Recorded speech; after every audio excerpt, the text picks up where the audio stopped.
To jsou snímky z Brna. Už během noci na 15. březen zmocnili se města ozbrojení ordnéři z Brna a okolí.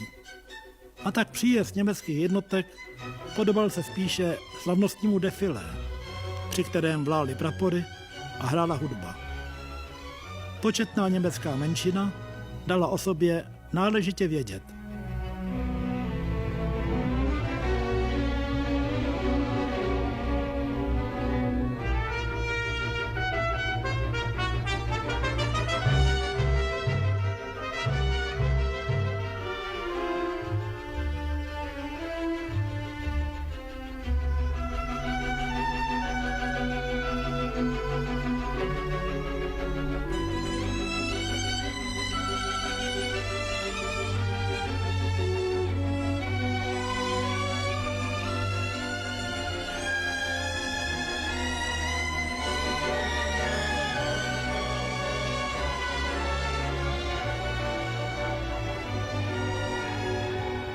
Pod nápisem Použijte našich služeb objevil se 17. března před brněnským nádražím Adolf Hitler.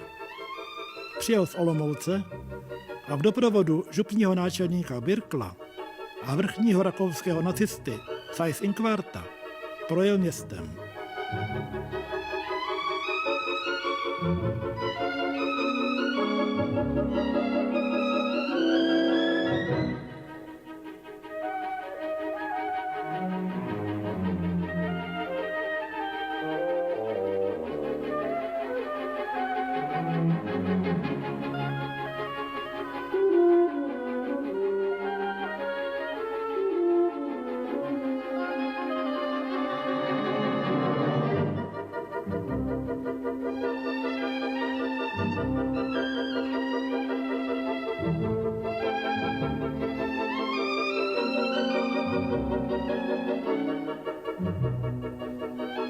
Zastavení na brněnské radnici.